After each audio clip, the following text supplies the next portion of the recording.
Good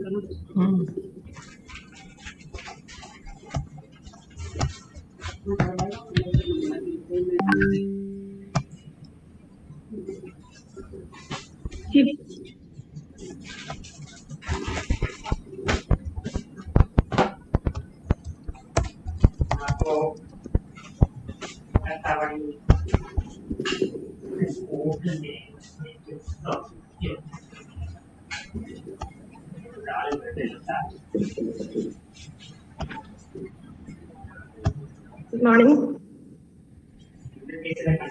The PG Department of English, MES Arts and Science College is conducting an international webinar on the topic employability.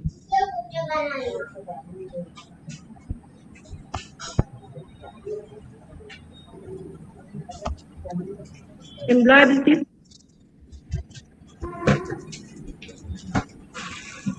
skill.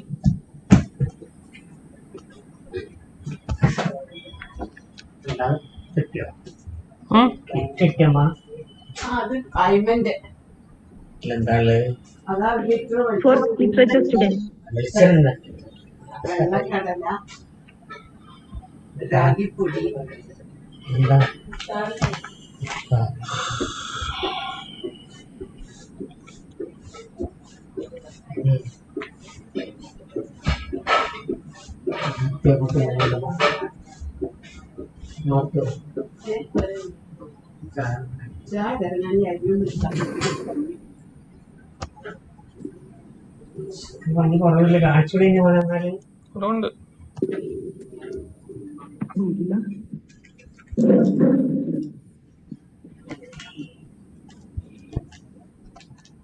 We know that most of our students are getting scoring high grade or marks for the university examinations. But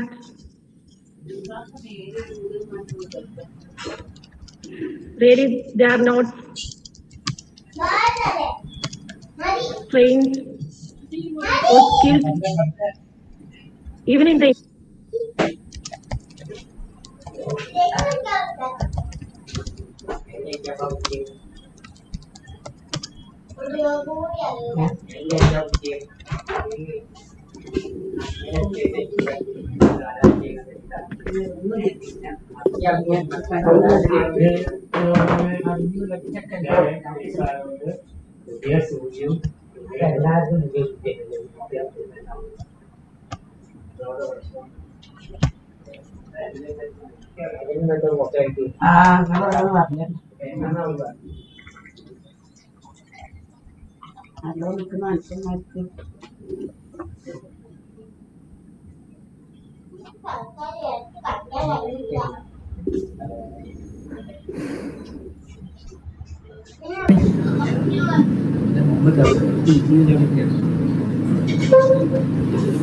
I invite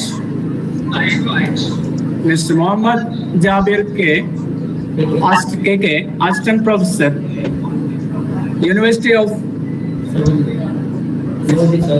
Saudi, and I invite King Khalid University, Assistant Professor, King Khalid University of Saudi Arabia, to deliver the keynote address. Where I invite him with respect to deliver the speech. Thank you very much.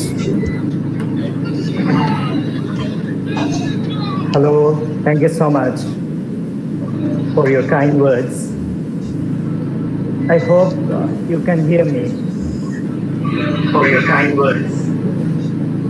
Hello? Yes, sir. Okay, good.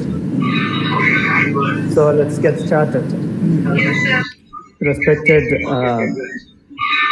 Mr. Jim Kurian, Program Coordinator, Mr. Rasia K. Ms. Rasia K., your head of the department, Professor Abdulrazak Sir, Professor Abdullah Kuti, and all dear students. We are here to discuss a very important topic, employability skills for literature students. As your head of the department just mentioned, so many people pass out their colleges, universities with high grades, but many of them fail to get into good positions to work. That's where employability skills we need to acquire steps in. So I will start with, I hope you can see my screen. If you don't, please let me know. What about now? Can you see me? Could you please switch on your mic and can you see my screen? Yes, sir, we can. Yes, sir. Yes, sir. Is it a full screen now? No, If you're trying to press Yes, on, sir, you it's can't see clear. the screen. Okay. So let's get started. By the way,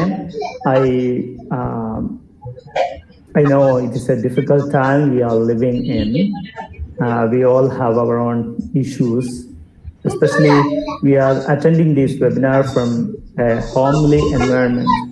But for webinars, workshops, seminars, and most of the academic things, homely atmosphere might not work as expected. But anyway, this is the only way out. So let's get started anyway. I am Muhammad Jabir. You know, I have been working in King Khalid University for the last 13 years. I have an MA in English, BEd, MCJ, and MA Linguistics. These are my qualifications.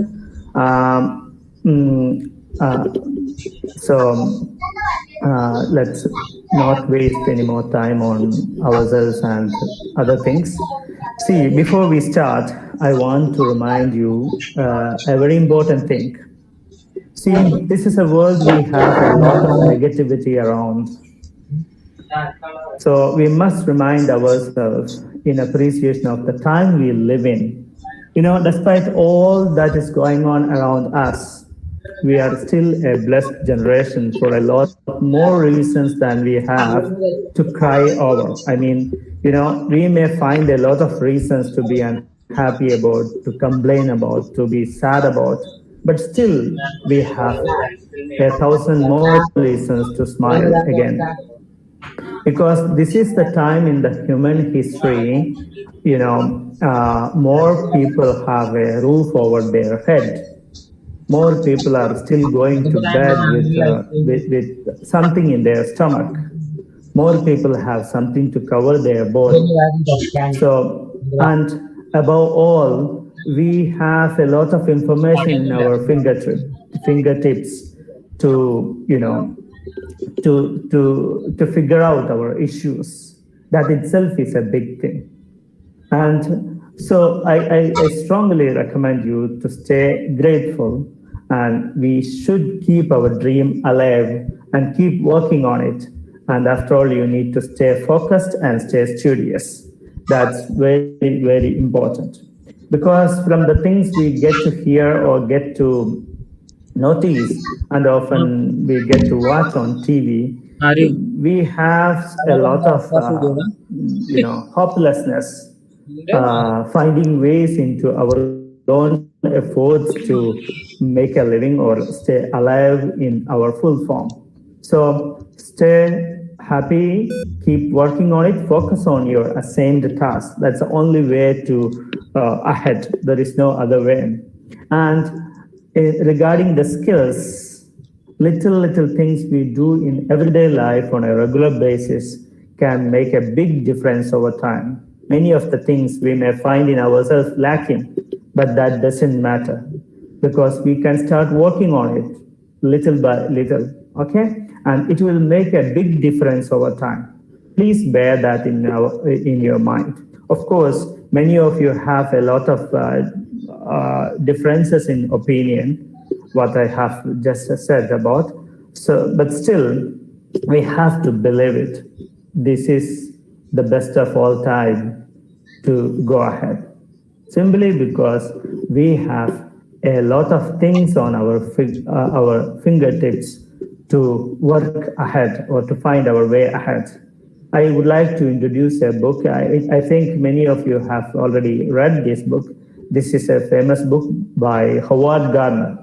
You know, he is well known for the multiple intelligence theory that actually revolutionized our teaching, learning ways and training practices all around the world. That's 5 minds for the future. You know, one of the key ideas he talks about in this book is that in all times, in order to master a topic, in order to be scholarly in one key subject, you need to spend a lifetime. You have to travel a lot. You need to meet a lot of other scholars traveling across the borders. And you have to spend thousands of hours in big libraries. That was the only way to be scholarly, to build up your scholarship in one subject. But these days, if you have some time to spend every day for about 2-3 years, you can be an authority in that subject. That itself is a good thing. You know, he talks about these ideas in this sector. One of the mind he described is the discipline, the mind. The discipline is not actually the discipline we usually talk about in our school situation. What he really means by is the subject-wise mind. You know, if you are an engineer, you think like an engineer. You look at things like an engineer look at things, okay? So if you want to be scholarly in a particular discipline, you can be so in not more than 5 years maximum, if you're really willing to that. So please go through that book if you get it. Now, I am coming to our topic. You know, we know skills. There are a lot of skill sets we get to talk about. We hear employability skills, soft skills, life skills, people skills, so many other words like 21st century skills or fourth industrial revolution based skills and like that. What we really mean by that, especially in the context of this webinar, I would like to work on this definition. This is a set of skills, values, qualities that enable us to do a job to the full satisfaction of our employees, clients, customers, and beneficiaries, okay, who will be in the receiving end and who will be in the giving end in either side of us. We mean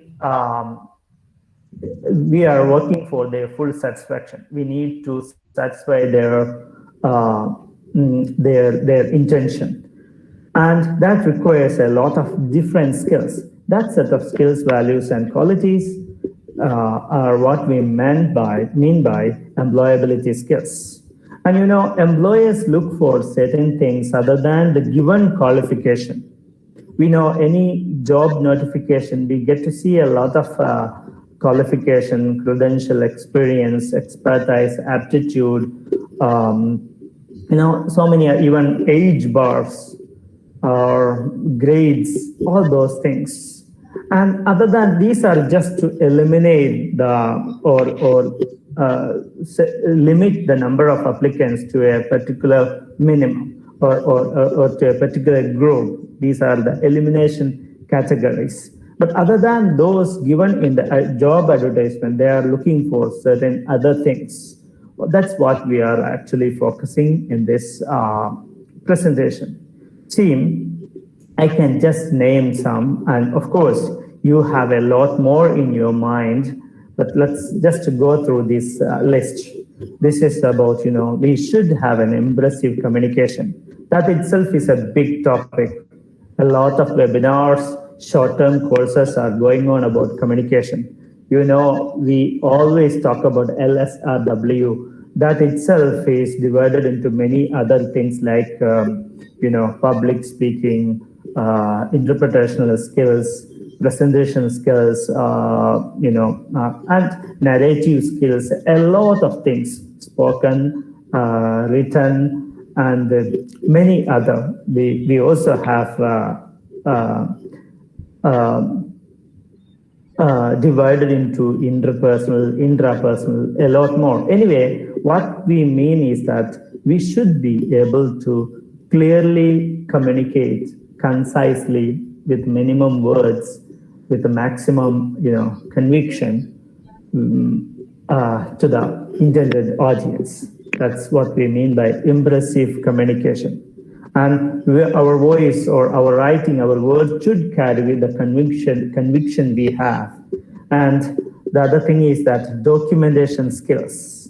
We don't have much time left for explaining each of these, but you can Google it up, or there are a lot of publication or presentation available on each of these online. So I am just giving you a cursory idea on those things. Documentation skills. In Indian context, this is one of the skills we miss out, especially, in this one. When we build our CV, we usually miss out a lot of things. We think a CV is all about how much grade we got in SLC, +2 degree, PG, or other thing, or that sort of clearly academic, qualifications.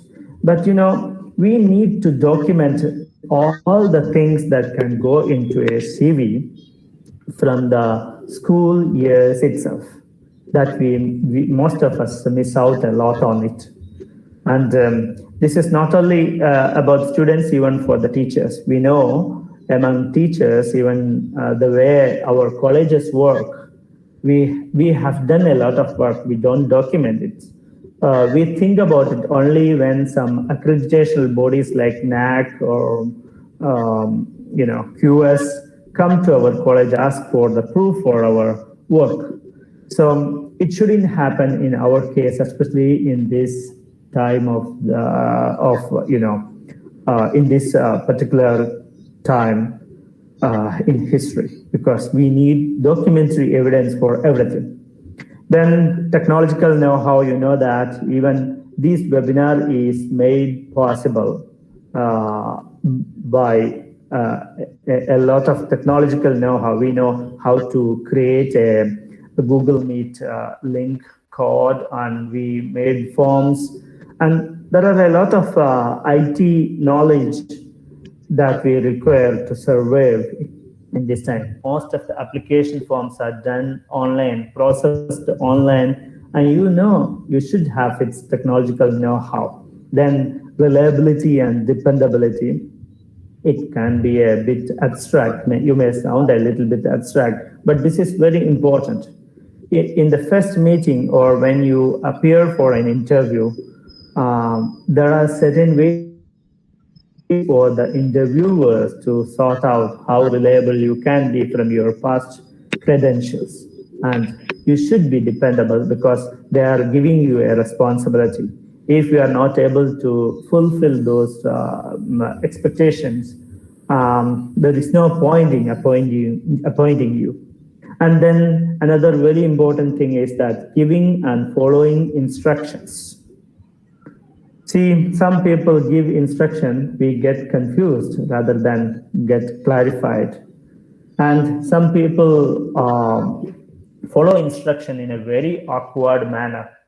We ask them to do something and they end up doing something else because they are poor in receiving or following instruction. And another skills we need to focus is of business acumen or industry awareness. That means whenever we work for any institution, you should have a clear idea how does it work, how do everyday things, how everyday things go on in your institution, and what is their purpose, what is the internal structure and external structure of their business. Then things like patience, perseverance, resilience. I would like to underline this one, resilience. Many people get placed in high, very good institution, but they cannot survive in it simply because they cannot adjust the first year. After a great shock, after a warning letter, they go very, very down and they cannot come back from that, of course, they must have worked very hard, very sincerely, but what they got was a very poor response. And because of this sort of feedback system, they may go irrecoverably low. It should not happen in our case because we are working on a very competitive situation. So you should have high resilience. And then, teamwork, of course, nothing can be achieved alone. And it is very difficult these days because everything is assigned as a teamwork. We need to be able to cooperate with many other people. Some people are good when they work alone. They are lonely hunters. But these corporate world look for the people who can work with a team, adjusting with the new work situations that is always changing. Then problem solving, I don't think you need an explanation for this. Leadership, of course, as a team, we should show a lot of leadership qualities to survive. Then managing, organizing, time management. Again, we need to work under pressure. So we should be good at managing our time. This is true even in, I think many of you are very good at because you get good grade because you manage your time in 3 hours long exams a lot. So if you can't do that, even if you are well prepared, you cannot go through it well. And so I think it's very clear for you. Then negotiating and persuading. Of course, we have certain ideas in our mind. We should negotiate with our colleagues, our teammates, and we need to persuade them. In most cases, people accept our ideas if we discuss things with them in advance. So that's an important skill to get a job and also stay in a job and also go higher in that corporate ladder. Of course, lifelong learning. These times, everything is changing a lot. Corona has taught us a lot. Most of the teachers, they have been teaching their whole life, but they changed. They learned what is required of their special time, and then they adapted to it. That's very important. Motivation, initiative, enterprise. Okay, this has come again. Then adaptability. I told you this is related to the lifelong learning. We have a definition of learning. Learning is a continuous behavior change. You get to learn new things and you adapt to the new situation. Then, see, we need to plan a lot. Planning makes your works almost half done. And you need to execute that plan, and then you take a feedback, then you replan, then execute it again for better results. Then, as I already mentioned, CV building, interview, and all very important when you want to get into a position. This is the, entrance sort of things for a career in your life. And one thing, if I go without mentioning this, it will be an injustice. When you attend any class related to skills, you must have heard these things, 21st century skills. It is a lot discussed in both academic and also corporate world. This is just for your, just to make this, just for your attention, I can just read these things: critical thinking, creativity, collaboration, communication, information literacy. See, I think this needs a little explanation. Most of us are very much unaware of how this information is built, spread around the world, accepted and processed. Who make information? Who distribute it? Who says or who verified this is the fact and this is fiction? So you should have a good sense of information literacy, how information is manufactured and how do they circulate around us, how it influences people around. Every choices we make in our life are based on the information we received. Some people told you that this is going to be the trend of the 21st century, and so you go for that. But that need not necessarily be true in most cases. So they made it to serve a certain interest of themselves. If you are not literate in information and their production, distribution, and acceptance and processing, so we might end up in certain traps. So is the case with the media literacy. We have a lot of media. I want you to focus mainly among these 21st century skills: information literacy, media literacy, and technological literacy. I think you yourself can research on it and find out ways to master in these three areas. This is a bit complicated. It is getting more complicated because everything is now all algorithm informed.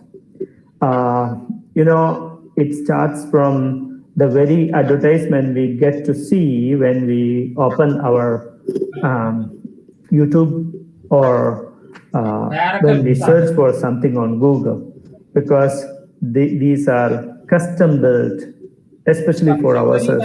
Our friend who is watching the same video next door or against you on the same table might not be getting the same things because they have logged all the information about yourselves. And sometimes the media firms know more than you know about yourself, about you, and technological literacy as well. The rest are something we already discussed.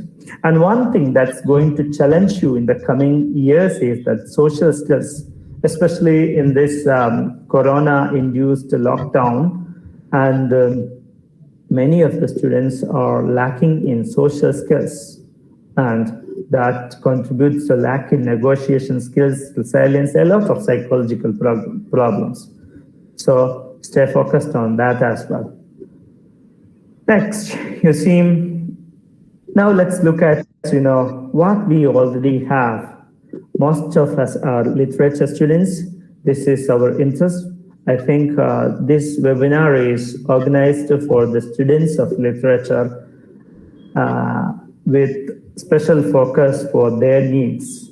And as students of literature, we usually have an international language at our disposal. We all have good mastery and proficiency in an international language called English.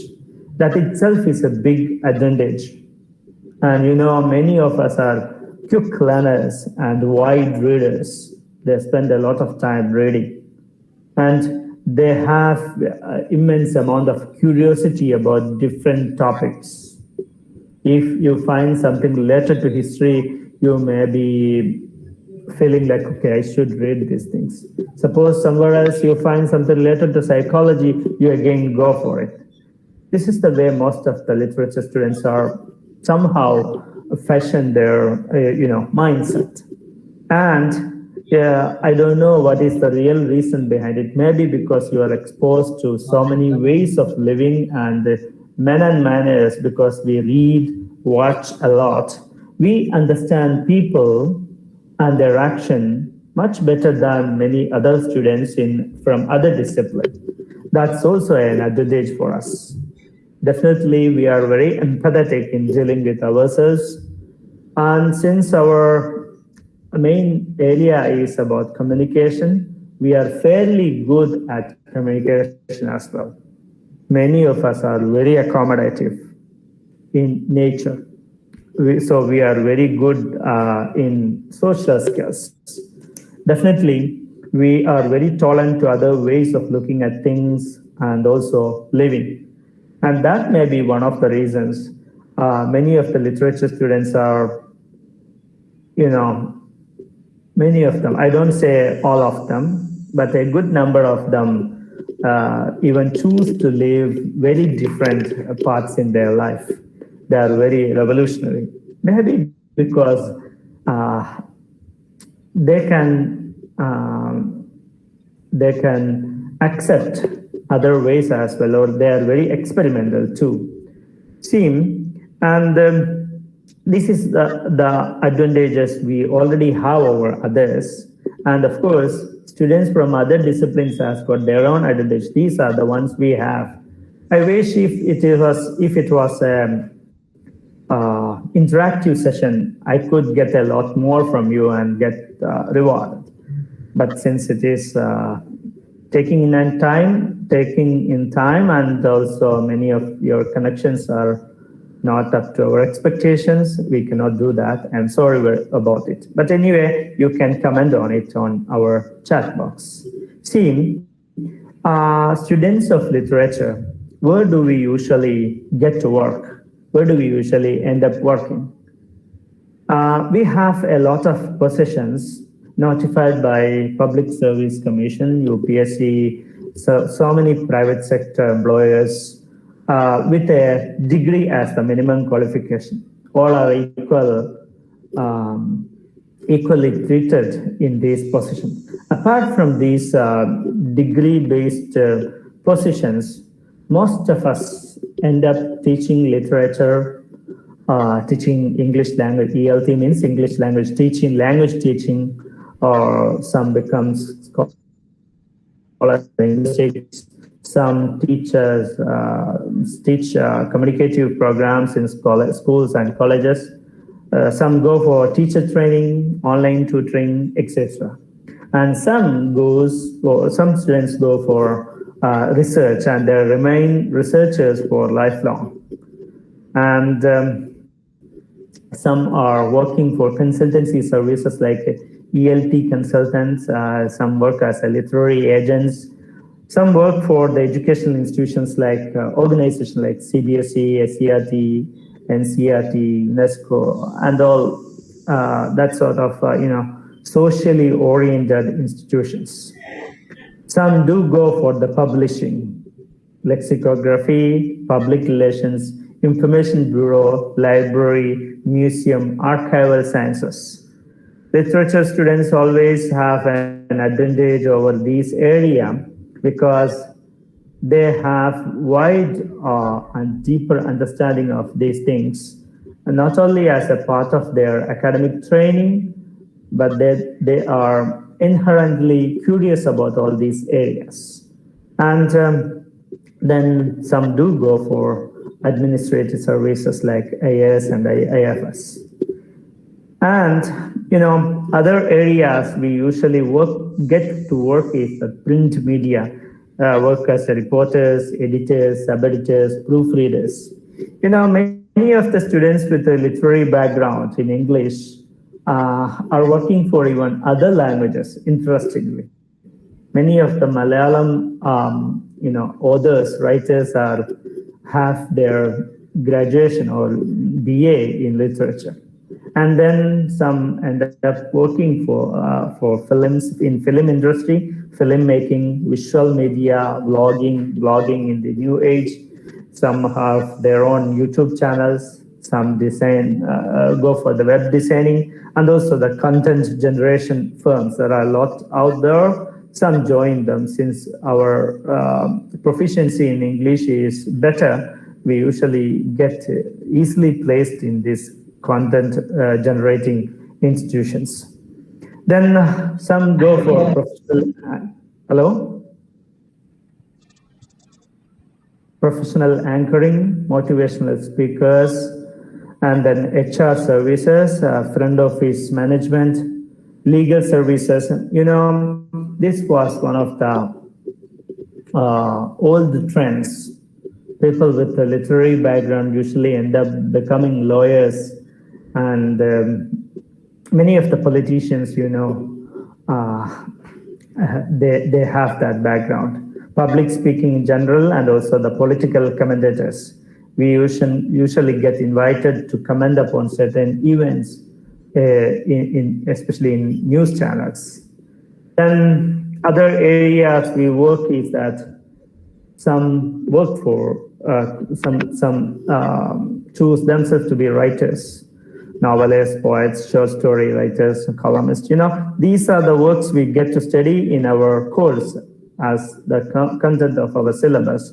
But only few people end up being novelists or poets in our case. Then technical writing, I already talked about it, copy editing and all. Then some do freelance.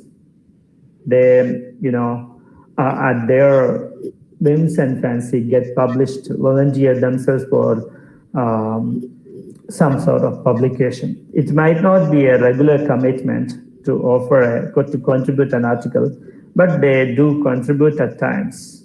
Then some are professional social workers, some are not with an academic qualification, some are even without. Then there are other areas we usually get distracted and prove ourselves: philosophy, history, sociology, anthropology, politics, guidance and counseling. You can see many of our students with literature shining in those areas. Now, this is a background thing I want you to bear in your mind before you try to answer a question. This is something you should answer, but have an answer by now. What do you want to do with your life?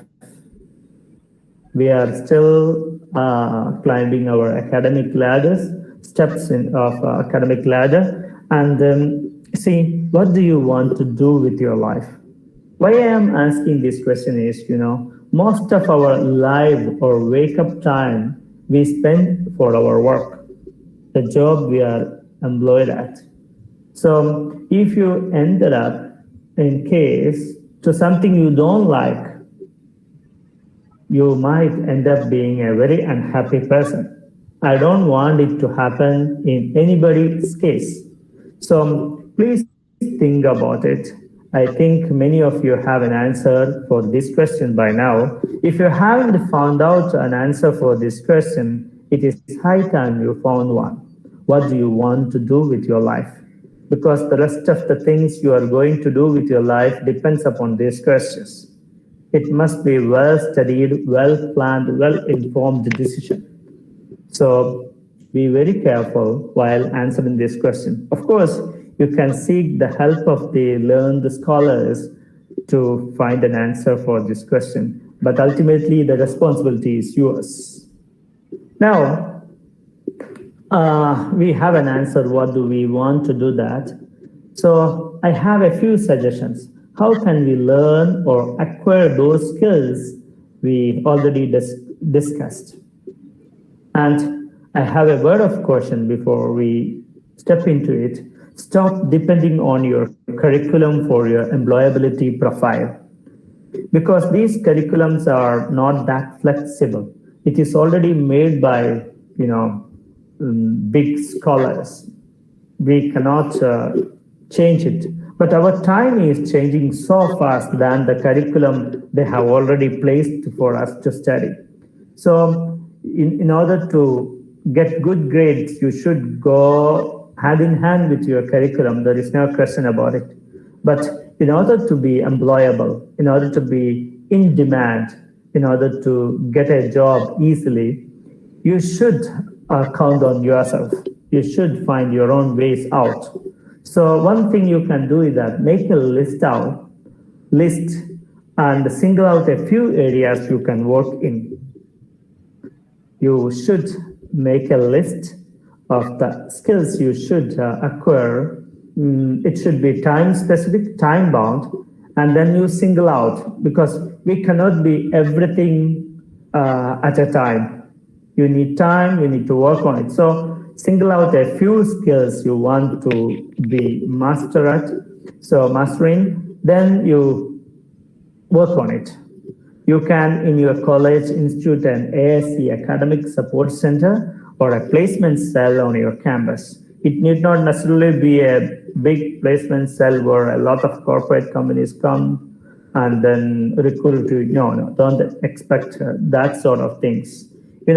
These are actually, organizing some training courses, inviting people from outside, and giving clear guidance to the people.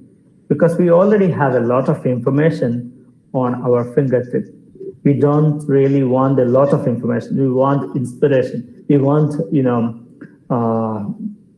industry exposures as I am. So we will get easily motivated. And shadowing and apprenticeship. Suppose you want to work in media, you should know how a media work. You should have visited a media institution. You should shadow one of a few people. They are already into action. Then there are a lot of skill centers nowadays. Skill centers help you to gain skills and insight into how certain things are done. I think in connection to our own employment exchange, they have newly instituted a skill center, and there is even ministries for skill updation these days. Then add-on courses. You don't say that I am doing BA English Language and Literature and then work on it. Other than that, keep on doing many other courses which you think may help you in future. Then industry exposure, as I told you, wherever you want to work, just go there and see what's going on there. That exposure can tell you a lot more than what your books told you about those things. Then, another thing you can depend upon is there are a lot of apps these days. Everything has got assembled in a small device called the mobile phone these days. So, say for example, I was not good in Hindi. Last year, I was learning a language, Hindi, which I failed to learn during my school days because I was not at all inspired to learn that one. But an app called Duolingo, which teaches a lot of language with features of gamification. We feel like playing a game. So I used that one, and now I am building up my Hindi muscles better. Then you can make your own personal learning circles. You can assemble, you can make your own circles with people with a similar interest to build up certain skills. There are subject-wise YouTube channel for, say for example, creative writing, those who want to write their own novel, that sort of things you can subscribe to and be regular in it. And then we have social media interest group in Facebook, Instagram, Twitter. We have a lot of interest groups. Then newsletters of subject-wise mastery. You can go for it. You can give your email. They will send you something every now and then. Workshop, literary festivals, and of course, podcasts. All these things will help you a lot in acquiring those skills. But these are just for information. You need to practice on your own by volunteering, making a commitment, and also being regular at what you have made yourself committed to. Then another area, this is very important these days, because I myself is afraid many of the educational institutions may be obsolete in the coming days because of the high efficiency of the MOOCs. MOOCs, massive online open resource courses, which are available. Most of them are free. These are the platforms they offer them. This is one run by our ministry, SWAYAM. This is a Sanskrit acronym, Study Webs of Active Learning for Young Aspiring Minds. Human Resource Ministry run these things. A lot of courses by eminent scholars all over India and abroad offering courses on this platform. Canvas Network, University, Cognitive Classes, Canvas, Coursera, Khan Academy, edX, Udacity, FutureLearn, Udemy. All these are, online courses offering platforms. You can sign up on any of these things and look for whatever you want. it depends upon where you want to work on. Suppose you want to work somewhere abroad, you need an IELTS. You need to develop IELTS level competency in all 4 skills. You can enroll in Coursera. There is things how to get high score in IELTS, IELTS writing, IELTS speaking, like that. I have done a lot of course in Coursera, edX, and FutureLearn. And you know, this Khan Academy, this is a very famous online platform in US. This is run by an American whose mother is an Indian, whose father is a Bangladeshi in origin. Then I think you can see this. This is an advertisement of an content writing agency, Purple Feathers. I know you must have seen this video, which was very viral some years ago in social media.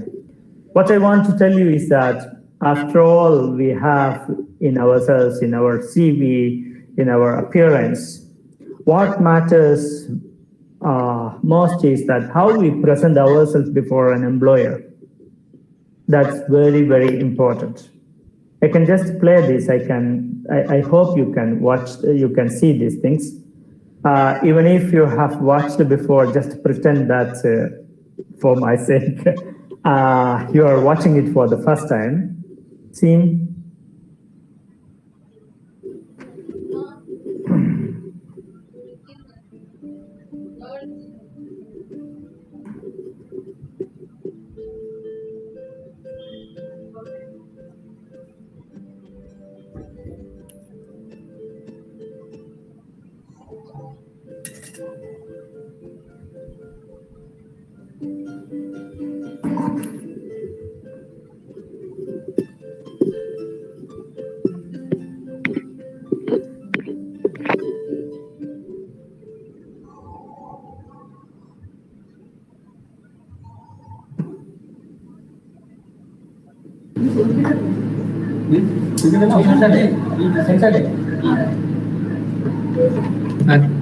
Thank you very much,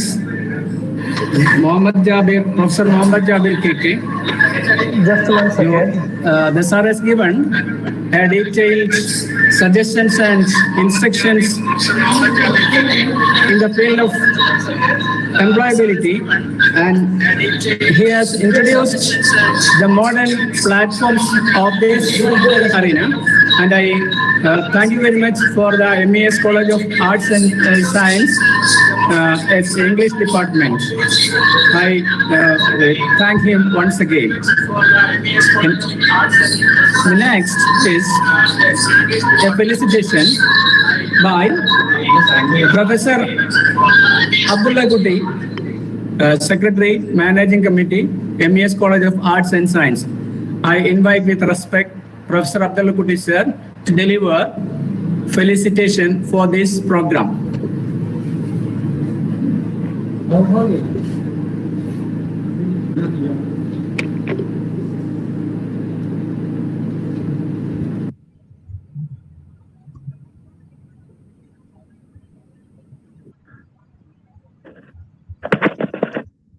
Hello, good morning. Can you hear me?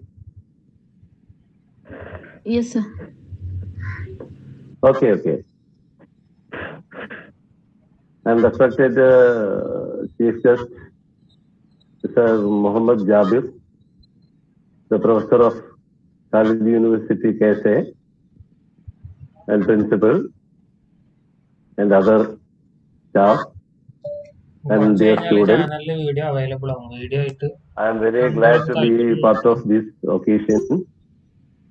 And though I tried to join at the beginning of the function, the program, but I could not because of some technical problem. Anyhow, I think the speech may have been inspiring to all of you. And I take this opportunity to congratulate the Department of English for conducting such a wonderful seminar. And I think... Yes, sir. You have any problem? Can you hear me? Are you hearing me? Yes, sir. Yes, sir. Okay. Anyhow, I congratulate the Department of English, especially the HOD, Mrs. Rosia, for organizing this program. And what I want to tell you on this occasion, this kind of programs are very necessary nowadays because education is going through online. Nowadays, everything is applied by online. So our students try to learn as much as you can from these many sources. And what I want to tell you on this occasion to you students, that means you are literature students. And I know majority of the students do not have anything to do with literature, but they want to learn English language because nowadays it's very helpful to us because if we learn English, I think we will have chances any places for our career, and I think all these things may happen. And moreover, I think you have chosen a very good topic also, employability skill in literature. Mainly, this is a good thing anyhow. I appreciate all of you, and I take this opportunity once again to express my happiness, and moreover, I take this time to congratulate everyone who have organized this program, and especially the kindness shown by the chief guest to attend and give valuable advices to our students and suggestions and anything. Anyhow, okay, thank you, and thank you for inviting me to attend the program. And once again, thank you everyone.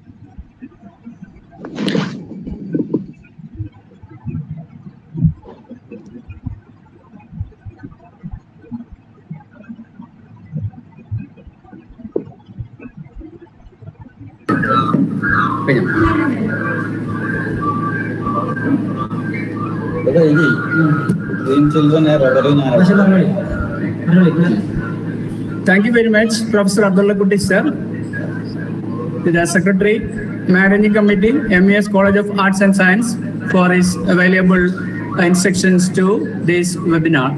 Thank you very much.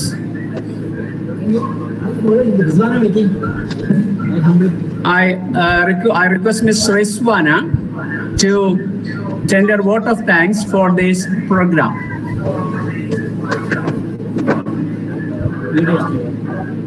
Good afternoon to the one and all present here.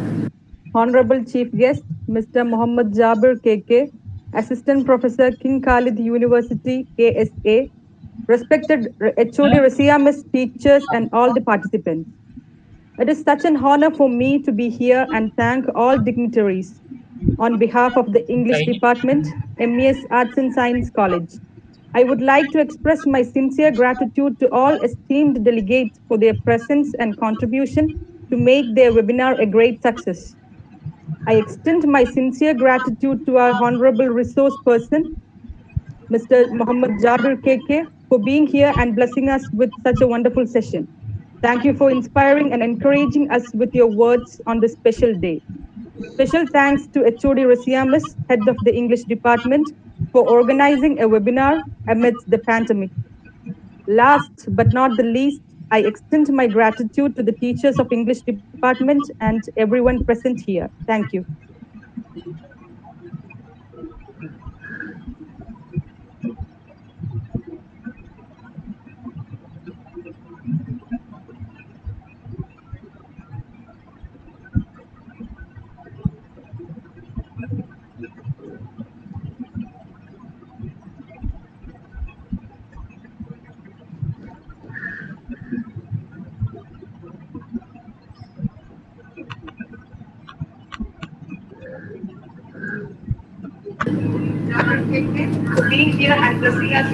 So, my dear participants and dignitaries, we by this program is concluded, and thank you all for participating in this program. Thank you very much.